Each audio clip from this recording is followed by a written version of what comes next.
हे भाई मेरी प्रार्थना मान लो, इस संसार में कभी किसी को सुख प्राप्त नहीं हुआ। बड़े बड़े चक्रवर्ती, सम्राट, बलशाली, तपस्वी, बड़े बड़े, जब तक परमात्म चरणारविंद का अनन्य अखंड चिंतन नहीं हुआ तब तक हमें विश्राम या सुख कहीं आज तक न प्राप्त हुआ है न होगा। जैसे मर्त लोक है ऐसे ही सब लोग मर्त है। ब्रह्मलोक तक सब नाशवान है, थोड़ी अवधि अधिक है। आ ब्रह्म स्तंभ पर्यंतम सर्वम मायामयम जगत सत्यम सत्यम पुनः सत्यम हरेर्नामैव केवलम। केवल प्रभु का नाम रूप लीला धाम सत्य है और सब मायाकृत है। कोई आज नष्ट होगा, कोई कल, कोई परसों, लेकिन मरना सबको है, नष्ट सब कुछ होगा। एक तू अविनाशी है, तू अपने स्वरूप को जान जा, परमात्म स्वरूप में स्थित हो जा, इसीलिए मानव देह मिली है। श्रीपाद कह रहे हैं इहि न सुखम न सुख परे क्वापि। यहाँ सुख नहीं है। यहाँ से परे अगर स्वर्ग लोक आदि के लोकों में सोच रहे हो सुख है तो नहीं है। सच्चिदानंद सुख के बिना हमारी प्यास नहीं बुझने वाली, क्योंकि हम सच्चिदानंद प्रभु के अंश हैं। पार्थिव माया रचित भोग विलासिता में कभी हमारी तृप्ति होगी ही नहीं। पश्चाताप, अशांति, चिंता, शोक, व्याकुलता, इसके सिवा और कुछ हाथ नहीं मिलना। देख लो सब भोग रहे हैं। यहाँ से लेकर ब्रह्मलोक तक सब मायामय जगत है। इसलिए ना इह और ना इह परे, ना इस लोक में ना परलोक में। सुख है तो प्रभु के नाम में, रूप में, लीला में, धाम में है, मान लीजिए। श्रीपाद कह रहे न पत मोह जालेस्मिन, मत गिर इस मोह जाल में। ये अज्ञान का, विद्या का ऐसा जाल है कि बड़ों बड़ों को गिरा देता है। बड़े बड़े कौन? जिनको शास्त्र ज्ञान है, जो जानते हैं कि ये नहीं करना चाहिए, उनको भी वो भ्रष्ट कर देता है। इतना प्रबल अज्ञान है। जब तक हमको भागवतिक संग नहीं मिलेगा तब तक इस मोह जाल से निकलना बड़ा कठिन है। भागवतिक संग प्रभु की कृपा से मिलता है। जब प्रभु दयालु, दया करके द्रवित होते हैं तो या तो किसी साधु को उसके समीप पहुंचा देते हैं या उसको किसी साधु के समीप पहुंचा देते हैं। फिर परम मंगल प्रारंभ हो जाता है, क्योंकि अज्ञान रूपी तिमिर अंधकार का नाश करने के लिए उनके वचन रूपी सूर्य का जब प्रकाश होता है तब उस अंधकार का नाश होकर सत्य वस्तु का अनुभव होता है। पर अज्ञानी जीव अगर भगवत कृपा से सत्संग भी मिल जाए तो वो उसे एक मनोरंजन समझता है, उसे अपने जीवन का परम मंगल समय नहीं समझता है, महत्व नहीं देता। जिसका संत वचनों पर, गुरु वचनों पे महत्व नहीं है, वो 50 वर्ष सत्संग करे तो भी लाभ नहीं मिलेगा। और जिसका संत वचन, गुरु वचनों पर महत्व है तो एक शब्द से कल्याण हो जाएगा। ये बड़े आश्चर्य की बात है। 50 वर्ष सत्संग सुनने पर भी परिवर्तन नहीं होता जब श्रद्धा और विश्वास नहीं होता। भवानी शंकरो वंदे श्रद्धा विश्वास रूपिणो। जब तक हमारे अंदर ये भाव नहीं आता कि जो संत भगवान, जो गुरुदेव भगवान बोल रहे हैं मेरे मंगल के लिए बोल रहे हैं, मुझे एक एक अक्षर वैसे ही आचरण में उतारना जैसा बोल रहे हैं, आप उतारने के लिए उत्साहित होइए तो आपको गुरु शक्ति, संतों के द्वारा प्राप्त भागवतिक शक्ति आपको उसमें बल देगी। जो ये विषय त्याग होता है वो गुरु कृपा से होता है। वो कृपा शक्ति कोई ऐसा नहीं कि हाथ करे और ज्योति निकल रही हो आप पर पहुंच रही, ये तो बनावटी बात है। वो अंदर से होता है। हृदय शीतल हुआ और आपके पास पहुंच गई और आपने विचार किया कि मैं आज से ये असत कार्य नहीं करूँगा, तो वो शक्ति आपको साथ देगी। जब छल कपट रहित होकर विश्वास, गुरु वचनों पर विश्वास, संत वचनों पर विश्वास। न पत मोह जालेस्मिन, इस अज्ञान के जाल में मत फंस, नहीं नष्ट हो जाएगा। माया बहुत प्रबल है। थोड़ी सी चूक राई के सम चलत ही होत और क्यों। राई के दाने के बराबर यदि मार्ग से थोड़ा कदम अलग हो जाए तो मार्ग बदल जाएगा। श्री ध्रुवदास जी कहते हैं कठिन है रसिक अनन्यता। ये जो रस भाव में चलना है बड़ा कठिन है। ये केवल गुरुदेव के चरण चिन्हों का दर्शन करते हुए उसी मार्ग में चले चलो तो बढ़ते जाओगे।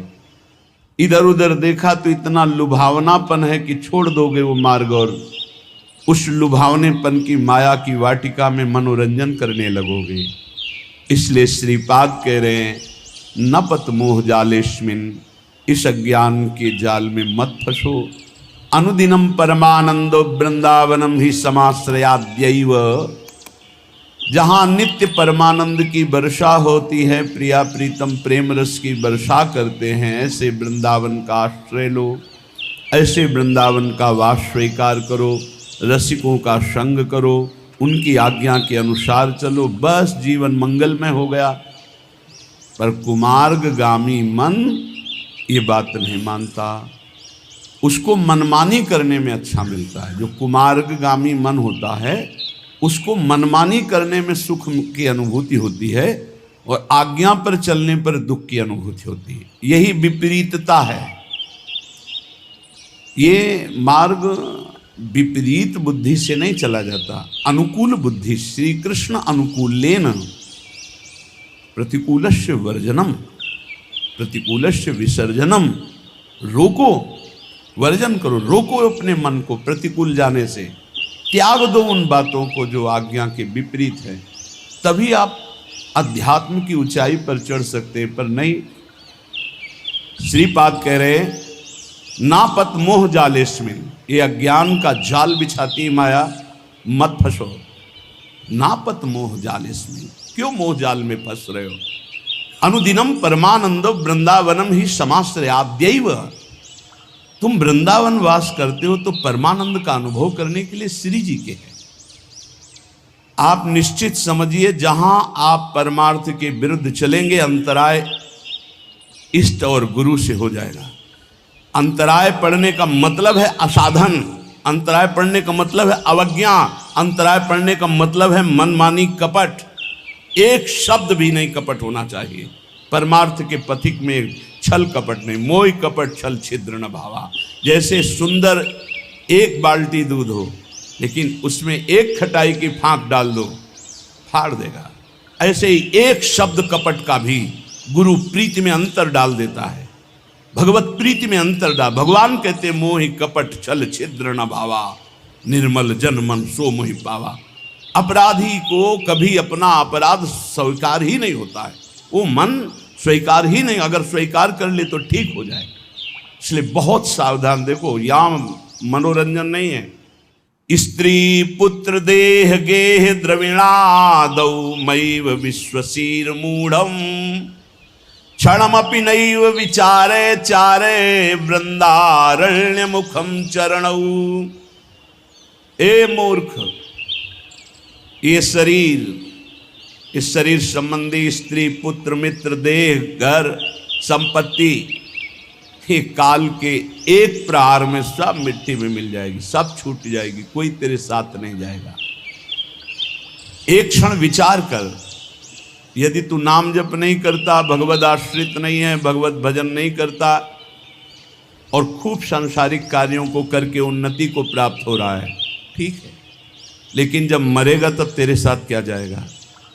सांसारिक पद जाएगा कि अमुक पदाधिकारी विमान ले आओ, इनको बैठा लो। अरे देवराज इंद्र के पद से सीधे अजगर योनि में भेजा जा रहा है, चक्रवर्ती सम्राट महादानी निग सीधे गिरगिट बनाया जा रहा है, तो तुम सुअर कुत्ता बनने के लिए कौन सी बड़ी बात है? एक क्षण में नीच योनियों में जाना पड़ेगा।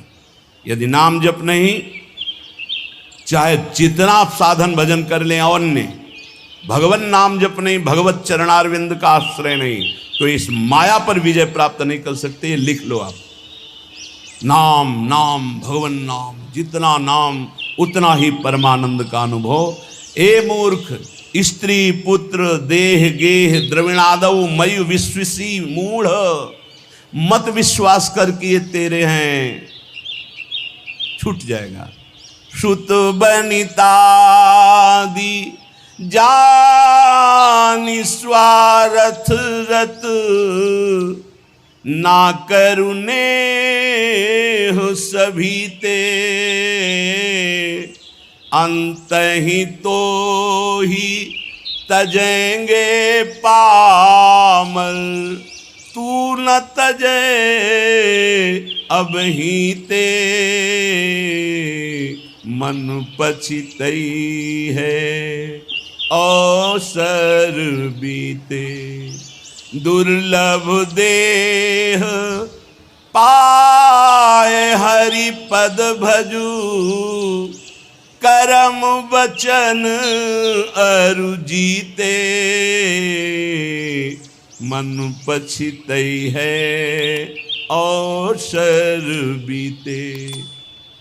ऐ मन, तुझे पछताना पड़ेगा। ये दुर्लभ देह मिली है, भगवान का नाम जप नहीं किया तो जिन जिन से प्यार किया सब छूट जाएंगे। अंत के समय देह भी छूट जाएगी, तेरे साथ कुछ नहीं जाएगा, पछताना पड़ेगा। नाम जप ले। क्षणमापि नहीं विचार है, अब इस पर विचार करने का एक क्षण भी नहीं, अभी इसी क्षण से शुरू कर। राधा राधा राधा विचार है। वृंदारण्य मुखम चरणो, आ जाओ एक बार वृंदावन तो आ जाओ, सत्संग सुनो, जीवन बदल जाएगा। सत्संग को अपने सौभाग्य को समझो, अपने सौभाग्य समझो। सुत दाराधन लक्ष्मी पापियों के घर होए, संत समागम हरि कथा तुलसी दुर्लभ दोए। अहो भाग्यम अहो भाग्यम, महाभाग्य है जो हमको रोज सत्संग कथन और श्रवण करने को मिल रहा, प्रभु की चर्चा करने को मिल। हाँ, एक रस है जहां बोलना भी एक बंधन लगता है, ऐसा लगता है निरंतर जो चिंतन चल रहा है उससे बढ़कर क्या है। पर प्रभु वही कराते हैं जो उनकी इच्छा होती है। भाई जी से हनुमान प्रसाद पोद्दार जी जयदयाल गोयनका को लिखा, मेरे से नहीं होता संपादन, अब मेरा मन भाग रहा है, एकांत क्षेत्र में बैठकर निरंतर प्रभु का चिंतन करूं। उनका नहीं, हरि की यही इच्छा है, हरि की इच्छा का अनुमोदन करना ही भजन है। वो चाहते हैं आप संपादन करो, जगत मंगल होगा, इसलिए आपको एकांत सेवन नहीं, आपको जगत मंगल के लिए संपादन। भाई जी आजीवन उसका पालन किया। प्रभु आज्ञा जेहिका जस आई, सोते भांति रहे सुख लाई, जैसे प्रभु रखते वैसे रहे। क्षणमपि नहीं विचार है। श्रीपाद कह रहे कि ऐसे संग के त्याग के लिए क्षण मात्र विचार नहीं करना चाहिए जहां कुसंग है। धन्य है माता, धन्य है वो पिता, धन्य है वो गुरु, धन्य है वो मित्र जो भगवत मार्ग में, अध्यात्म मार्ग में लगाएं, क्योंकि यही सार्थक है। भगवान ऋषभदेव जी अपने पुत्रों को बैठाल करके उपदेश करते हैं।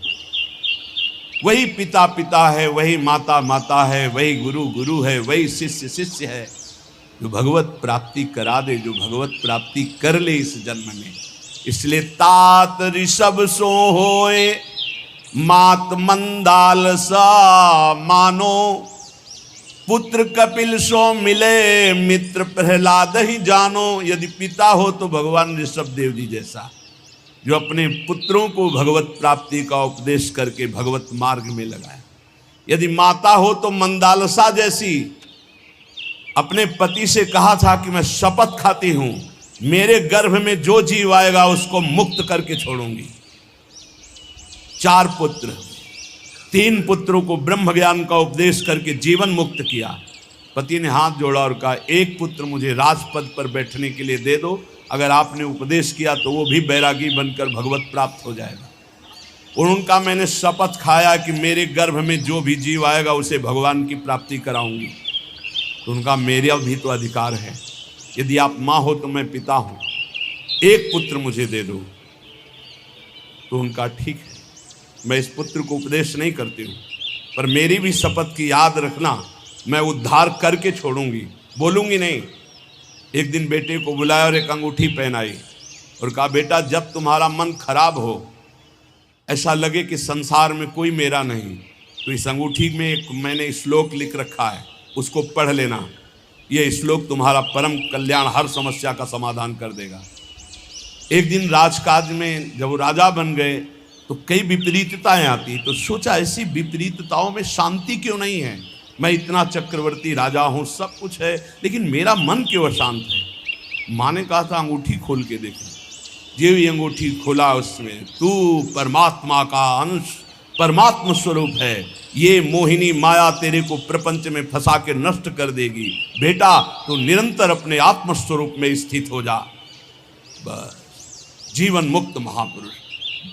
श्री भगवत रसिक जी कह रहे हैं, अगर पिता हो तो ऋषभ देव जैसा 100 पुत्रों को भगवत प्राप्त महात्मा बनाने का उपदेश किया।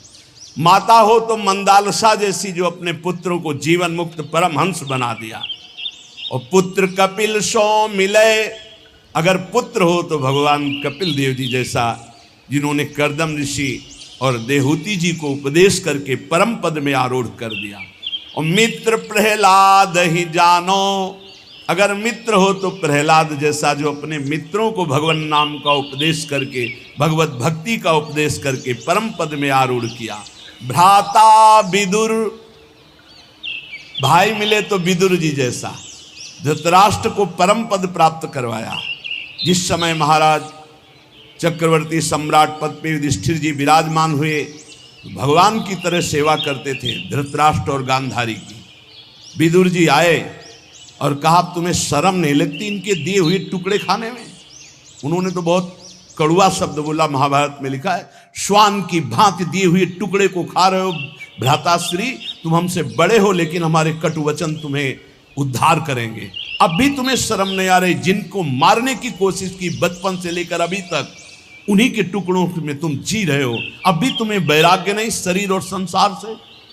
तो उनका विदुर जी से कहा, भाई मैं क्या करूं, मेरी आंखें बाहरी अंधी तो हैं, अंदर ज्ञान की भी अंधी हैं, और वो गांधारी भी आंख में पट्टी बांधे, मैं कहाँ जाऊं, कौन मेरा है, चलो मेरे साथ। और जंगल में ले जा करके ऐसा, क्योंकि साक्षात धर्मराज हैं, उपदेश किया परम धर्म का।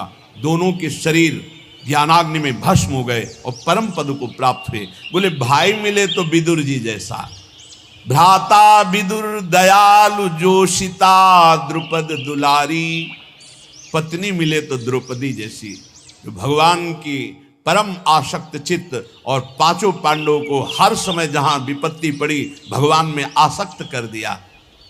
गुरु नारद सो मिले अकिंचन पर उपकारी, गुरु हो तो देवर्षि नारद जी जैसा। अकिंचन, अगर शिष्य से कोई चाह है लौकिक, तो वो गुरु नहीं है, वो दंभ है, पाखंड है। तब लग जोगी जगत गुरु, जब लग रहे निराश, जब आशा मन में भई, तो जग गुरु जोगी दास। शिष्य से केवल एक ही अभिलाषा होती गुरु की, कि ये भगवत प्राप्त हो जाए। बस ये अपने मन को, अपनी बुद्धि को सच्चिदानंद भगवान में लगाकर ये भगवत प्राप्त हो जाए, बस कोई दूसरी चाह नहीं। शिष्य धन दे, शिष्य भोग दे, ओ भोगी विषयी पुरुष हो। गुरु कहाँ? गुरु नारद सो मिले अकिंचन पर उपकारी, जिसको उपदेश किया नारद जी ने सब भगवत प्राप्त हुआ। ऐसे भगवत प्राप्त हुए कि गुरु का नाम बाद में लिया जाता, शिष्य का नाम पहले। प्रहलाद जी शिष्य, पहले भक्त नामावली में जो संस्कृत से है, प्रहलाद, फिर नारद, पराशर, पुंडरीक, व्यास, अम्बरीश, सुख, सौनक, भीष्म, दाल्भ्याम। गुरु मिले नारद जी जैसा किंचन और परोपकार करने वाला। भरता नृप अम्बरीश सो, अगर पति मिले तो अम्बरीश जैसा, स्वयं भगवत सेवा आराधना में तन्मय है। रानी जी ने देखा कि महाराज अकेले भवन में सेवा करते, ठाकुर सेवा चुपचाप करने लगी। आए, नहीं, सेवा की चोरी मत करो, तुम्हें अगर सेवा में रुचि है तो ठाकुर जी विराजमान करो, मैं व्यवस्था करता हूँ। तो नया मंदिर, नए ठाकुर जी और सब सेवा की शौन, हर रानी के महल में स्वयं अपनी ठाकुर सेवा, तब सुदर्शन चक्र उनकी रक्षा में रहता। पति मिले तो अम्बरीश जैसा, और राजा हो तो महाराज पृथु जैसा। कह रहे 10,000 कान भगवान मुझे दे। संपूर्ण प्रजा में ऐलान कर दिया, सबको समय पर जो चाहिए मिलेगा। सब ठाकुर आराधना करें, भगवत गुणगान करें, नाम कीर्तन करें। ऐसे महाराज पृथु राजा पृथ्वी को अपने शासन में लेकर जब जो चाहेंगे वो तुम्हें देना होगा। बिना बोए अन्न प्रकट होगा, बिना ऋतु के फल प्रकट करना होगा। शासन में ले लिया पृथ्वी को, जब जैसा चाहते पृथ्वी वैसा ही प्रदान करती। ऐसा महाराज पृथु के शासन में था। भगवत भवनिधि उधरे चिदानंद रस में झिले। यदि ऐसे माता पिता भाई मित्र गुरु पत्नी पति ऐसे मिले तो चिदानंद रस में झिले, नहीं तो ये मायाकृत फंसाने वाली वृत्तियों से एक क्षण विचार मत कर अपने को बचा ले। प्रभु के नाम चिंतन में, रूप चिंतन में, लीला चिंतन में लगा ले। जप तप तीर्थ दान व्रत जोग यज्ञ आचार, भगवत भक्ति अनन्य बिनु जीव भ्रमत संसार। ध्यान से सुन लो, प्रश्नकर्ता जन प्रश्न करते रहते, मैं ये दान करता हूँ, मैं तीर्थ यातन करता हूँ, मेरा अगला जन्म होगा कि नहीं होगा? तो सुन लो, मंत्रानुष्ठान नियत समय वाला। भाई 4 घंटे मंत्रानुष्ठान कर लिया, 20 घंटे खाली है। 20 घंटे में जब आप मरोगे तो जो चिंतन होगा वही गति प्राप्त होगी। ये 4 घंटे का भजन आपको अगले जन्म में उत्थान करेगा, लेकिन भगवत प्राप्ति नहीं। तपस्या, तीर्थयाटन, दान, व्रत, जोग, यज्ञ, आचरण, जितेंद्रियता तक ये जन्म मरण चक्र को नहीं रोक सकती। जन्म मरण चक्र को रोकती भगवत भक्ति अनन्य बिनु। अगर आपके पास अनन्य भजन नहीं है, अनन्य आश्रय नहीं, तो जन्म मरण से आप मुक्त नहीं हो सकते। भगवत भक्ति अनन्य बिनु जीव भ्रमत संसार। इष्ट धर्म मन मत मिले, रहनी गहनी स्वभाव, भगवत ऐसे भक्त सो मिलत बढ़े चित चाओ। अब भगवत रसिक जी कह रहे हैं अनन्य भक्ति आती संत संग से, लेकिन किन संतों का संग करो? जिनसे हमारा इष्ट मिलता हो, हमारा मत मिलता हो, रहनी आचार मिलता हो, स्वभाव मिलता हो, उन्हीं से बैठ करके भगवत चर्चा करनी चाहिए अपने इष्ट धर्म की। नहीं तो मौन होकर एकांत भजन करना चाहिए। इसी को ध्रुवदास जी ने लिखा है, इष्ट मिले और मन मिले, मिले भजन रस रीति, तहाँ निसंग कोहे मिलिए, तासों की जय प्रीति। एक संत भगवान आए थे, वो लपेट में लेना चाहते थे नाम रूप को मिथ्या कह के। एकदम जैसे सामने वाला बलवान योद्धा होता है तो जो उसे परास्त करना चाहता है, जितने दांव आते तुरंत मारता हो, यही उसकी कमजोरी होती है। वो तुरंत दांव पे दांव मारता जाएगा तो जान लेना कमजोर आदमी। उसको ये नहीं कहा जाता बहुत प्रवीण योद्धा है, नहीं। प्रवीण योद्धा गंभीर होता है, पहले सामने वाले के वार, जितने वार हैं उनको काटता रहता है। जब देख निकलता है कि अब ये वार चलाने लायक नहीं रहा, तब अपना अमोघ बाण संधान करता है। ये पहचान होती है। कमजोर आदमी अपने फटाफट जितना कुछ है वो एकदम उगल देगा। वो एकदम खंडन करने आए थे नाम रूप का, क्योंकि जानते हैं नाम रूप की ही जय जयकार हो रही। एकदम बस सर्राटे से शुरू हुई और रुको। आपके गुरु मूर्तिमान है या निराकार है? मूर्तिमान है। गुरु ने मंत्र दिया है ना, हाँ, मंत्र मूर्तिमान है, शब्दाकार है या निराकार है? हाँ, शब्द है बस। चाहे गुरु कहो चाहे इष्ट कहो, बात एक ही होती है। बिना साकार उपासना के स्वरूप बोध नहीं होता। पक्का लिख लो, स्वरूपानुसंधान भक्तिरेव गरीयसी, भगवान शंकराचार्य जी। जो भी गुरु प्रकट होते हैं वो मूर्तिमान होते हैं, आकाश में बोलते हैं, आकाशवाणी मूर्तिमान होते हैं। उनके चरण पखारे जाते हैं, उनके चरणों में बैठकर उनकी आराधना की जाती है। उनके वचन मूर्तिमान होते हैं या व्यक्त। बेमतलब का ज्ञान जिसका कोई अर्थ नहीं है। खंडन। अरे किसका खंडन? सर्वम खल्मिदम ब्रह्म। किसका खंडन? समझे में नहीं आता। वो बस बिना सदगुरु कृपा के समझ में नहीं आता। किसका खंडन? जिसका खंडन कर रहे हो वही है, दूसरा नहीं है। वो अरूप भी है, वो रूप भी है, वो नाममय है, वो अनंत नाममय है, वो अनाम भी है, वो साकार भी है, निराकार भी है, सगुण भी है, निर्गुण भी है, सर्वत्र है, सर्वत्र से परे है, सब में भरे है, वो अनंत महिमाशाली है। वो क्या है क्या नहीं वेद नहीं कह पाए तो तू क्या कह पाए? कितनी सामर्थ्य है तेरी वाणी में। सरस्वती भी नहीं, असित गिर समस्यात कज्जलम सिंधु पात्रे सूतर बर शाखा लेखनी पत्र मूर्वी लिखत यदि ग्रहित्वा शारदा सर्वकालम तदपि तो गुणा नाम मीश पारम नयाति। स्वयं सरस्वती जी समुद्र को स्याही बना ले, वृक्षों को लेखनी बना ले, सारी भूमि को कागज बना ले और अनंत काल तक लिखती रहे तो भी हमारे भगवान की महिमा नेति नेति ही रहेगी। हम तुम्हें एक जबान वाले क्या लिख सकते हैं, क्या गा सकते हैं उन अनंत महिमा। वो ये है, हाँ है, वो ये नहीं है, उसमें भी है, वो ये नहीं है, वहां भी है, नहीं है, वो है, वो है, जहां कह रहे हो नहीं है वहां भी है। परमात्मा तत्व को जान लेना ऐसे खिलवाड़ समझते हो? 4 ग्रंथ पढ़ लिए तो ज्ञानी समझते हो, 4 शब्द पढ़ लिए तो ज्ञानी समझते हो, बिना गुरु चरणों में बैठ करके तत्वबोध किए ये केवल बातों से नहीं। नायम आत्मा प्रवचने न लभ्या न मेधया न बहुना श्रुते न, वही आत्म तत्व गुरु रूप से जिस पर कृपा करता है उसको बोध हो जाता है। इसलिए इष्ट धर्म मन मत मिले रहनी गहनी स्वभाव, भगवत ऐसे भक्त सो मिलत बढ़े चित चाव। बहुत समझने का विषय है।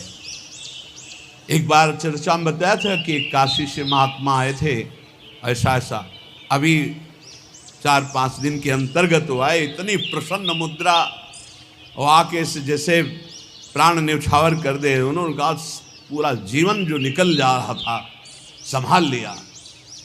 मैं आखिरी उम्मीद लेकर आया था, वो उम्मीद मेरी सार्थक। अब इतना आनंद, क्योंकि सब साधन ठीक थे, जो कनेक्शन वही बिल्कुल फिट हुआ। बोले इतना आनंद है कि अब मुझे कोई परवाह नहीं, बस यही डर लगता है ये छूट न जाए। तो ये डर बना रहे कि ये छूट न जाए, ये डर ही डर अपनी हरिवंश हित जिनो भ्रमय गुण सलिल पर जी नामन मंगल लोक त्यों सुहरि पद भजन विलंब कर। ये डर बना रहना चाहिए कि कहीं भगवत चिंतन छूट न जाए, कहीं हमारा कनेक्शन टूट न जाए। ये बना रहेगा तो कभी नहीं टूटेगा। भगवत रसिक जी कह रहे हैं भगवान का अपमान कर दोगे तो सह जाएंगे, लेकिन भक्त का अपमान कर दोगे सर्वनाश कर देंगे। राम रोष पावक सो जरई लात हनी भृगु हृदय में तो हर की नो सम्मान। भृगु ऋषि ने जाकर भगवान की छाती में लात मारा तो भगवान चरण दबाने लगे, कहने लगे हमारा हृदय बड़ा कठोर, कहीं आपकी चरण में चोट तो नहीं लग गई। हमें पता होता कि आप आ रहे हैं तो आपकी अगवानी करता, आपके चरणों में पल्लो बिछाता। लेकिन अम्बरीश अपराध सुन भगवत मूंदे कान। जब भक्त का अपराध कर दिया दुर्वासा जी ने और जाकर कहा त्राहिमाम शरणागत, आपका व्रत है कि आपकी शरण में जो आ जाए उसको निर्भय अभय कर देते, प्रभु रक्षा करो अपने सुदर्शन से। तो भगवान ने कहा अहम भक्त पराधीनो अस्वतंत्र युधिष्ठ। कान मूंद लिए, कोई पुकार नहीं सुनी, जाओ अम्बरीश जी के पास। इसलिए भगवान के अपराध बन जाने पर भगवान क्षमा कर देंगे, लेकिन भक्त का अपराध बन जाए तो भगवान कान मूंद लेते हैं, क्षमा नहीं करते। भोगना पड़ता है, या भक्त क्षमा कर दे या फिर भोगना पड़ेगा। बेदनि खोवे बैद सो गुरु गोविंद मिलाप, भूख भजे भोजन सोई भगवत और खिलाप। वैद्य वही है जो रोग मिटा दे, गुरु वही है जो गोविंद से मिला दे। गोविंद कहीं दूर नहीं है, बस तुम्हारे और गोविंद के बीच में एक थोड़ा सा अंतर है, दर्पण जैसा। दर्पण हटा दो तो दो नहीं रहेंगे। जब मैं था तब हरि नहीं और अब हरि हैं मैं नाय। बस दर्पण हटा, दो खत्म, गोविंद मिल गए। वही गुरु कह रहे हैं तुम्हारे अहंकार का नाश। वो देहाभिमान ही वो दर्पण है जिसमें मैं मेरा तय तेरा भासता है। गुरु उसी को नष्ट करते हैं। अगर उनकी कसावट में कस गए तो अहंकार नष्ट हो जाएगा, भगवत प्राप्त हो जाओगे, नहीं तो फिसल जाओगे, माया में बह जाओगे। बोले गुरु वही जो गोविंद से मिला दे, शिष्य वही जो गुरु का वरण करे गोविंद के लिए। लेकिन बहुत अंगुलियों में गिने जा सकते हैं शिष्य जो गोविंद की प्राप्ति के लिए, नहीं तो गोविंद की माया की मौज में जीने के लिए। कोई बिरला होता है जो भगवत प्राप्ति के लिए जुड़ता है, पक्का समझना। धन्यवाद है जिन्होंने जीवन की धारा मोड़ दी भगवान की प्राप्ति के लिए, नहीं तो ये इंद्रियों की विलासता के भोगों को देखकर शिष्य बनना अधिकायक, इसमें बहुत आयत, इसमें बहुत मिलेंगे। लेकिन भगवत प्राप्ति के लिए ये बहुत कठिन बात है। जो भगवत प्राप्ति के लिए शिष्य निश्चित गुरु की कृपा से गोविंद मिलेंगे, क्योंकि वो आज्ञा पालन करेगा। लाखों चाहे हो, दृष्टि उसी पे जमेगी जो भजन करता है। ऐसे दृष्टि जाती है, दृष्टि वहीं रुकेगी जो भजन करता है। हाँ ये मेरा है, भजन नहीं करते तो नाटक को, पाखंड को मेरा नहीं कहा जाता, दंभ को मेरा नहीं। आप लाख रोइए, आंसुओं में दम उसी में होगी जो सत्य आंसू होंगे, नहीं तो नहीं दम होगी। वो आंसू घसीट नहीं सकते। और आप रोइए या ना रोइए, आप सत्य मार्ग में चल रहे हैं, आंख से आंख मिलते ही हृदय से लगने लगता है ये अपना है, बस हो गया। कोई संत अपना कह दे तो भगवान उसे गले लगा लेते हैं।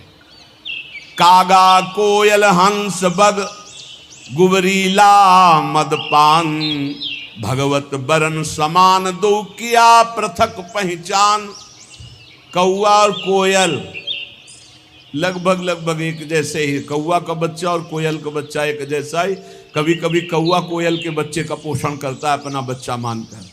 कौआ और कोयल और हंस और बगुला लगभग। गुबरीला, गोबर का कीड़ा एक होता है, सब बिल्कुल भ्रमर जैसा ही। और भ्रमर, ये दोनों जोड़ी बढ़िया है। कौवे का रंग कोयल के समान, हंस का रंग बगुले के समान, गुबरीला का रंग भ्रमर के समान। किंतु इनकी बहुत अंतराय है, बहुत पहचान में अंतराय है। ऐसे ही पाखंडी और असली साधु, जैसे कौआ कोयल, हंस और बगुला और गुबरीला और भ्रमर, ऐसे पाखंडी और सच्चे लगभग एक जैसे थे। असली और नकली नोट लगभग, लेकिन पहचान वाला फट से पहचान ले ये नकली है। ऐसे ही वेशधारी में सत्य वेश आचरण करने वाला और पाखंड करने वाला अंतराय होता है। तो उसकी पहचान क्या है? गुबरीला की पहचान वो है कि वो मलई में जाएगा, वो फूल में नहीं बैठेगा, पराग नहीं खाएगा, वो तो भ्रमर पाएगा। हंस की चाल ही अलग होती है। बगुला भी एक टांग उठा करके तपस्या करते नजर आता है कि मानो भारी ध्यान में मगन है। मगन नहीं, मछली में लगाए, मछली आई टप से मारा, फिर टांग उठा खड़ा हो गया। ये ऐसे पाखंड दम्भी जो भगवत मार्ग में निश्चय करके नहीं चलते हैं, उनकी दृष्टि केवल धन पर, भोग पर, वासना पूर्ति पर, संसार मान प्रतिष्ठा पर। और जो भगवान का भक्त होता है वो हंस, परम हंस होता है, नीरछीर विवेकी होता है। वो मलवत विषयों का त्याग करने वाला, वो भगवत चरणारविंद के प्रेम पराग का पान करने वाला भ्रमर होता है। गुबरीला नहीं होता, वो कौआ नहीं होता, वो कोयल होता है, प्रियालाल का यश गाने वाला। ये जो अहंकार जनित मैं बोले मारी गई देखो अजया आत, पीजन लगी लागी कुटन तब तय बोली तात। भगवत ऋषि जी कहते हैं अहंकार मत करियो, मैं जिसने बोला तो मारा गया, अंजाम मिला। मैं विद्वान, मैं धर्मात्मा, मैं। इसलिए मैं का त्याग करके, मैं के साथ कोई भी अगर शब्द नहीं तो शुद्ध ब्रह्म में है, ध्यान रखना। और जहाँ कुछ भी लगा, मैं विद्यावान, मैं धनवान, मैं कुलवान, मैं रूपवान, मैं ज्ञानी, मैं भजनानंदी, मैं, मारा जाएगा। ये माया रौंद देगी पक्का। किसी को नहीं रखा, गरुण महाज्ञानी गुण राशि, उनको भी भ्रम पैदा कर दिया, औरों की तो बात जाले दो। और जब मैं मिटता है तो तू ही तू रहता है।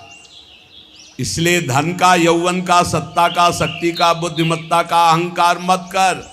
अहंकार मिटा दे इसी जन्म में तो तेरी ज्ञान की आंखें खुल जाएंगी, तू जीवन मुक्त हो जाएगा। अभिमान रहते हुए किसी को ना भक्ति मिली है ना ज्ञान मिला है। इसलिए उपासक भगवत प्रेमी महात्माओं का संग करके स्त्री पुत्र देह गे द्रविणादो मयु विश्वशीर मूढ़ अय मूढ़, इन पर तसल्ली मत कर कि मेरे पास बहुत सुंदर सब भोग सामग्री है, एक क्षण में छूट जाएगी, भगवत प्राप्ति का उपाय कर ले।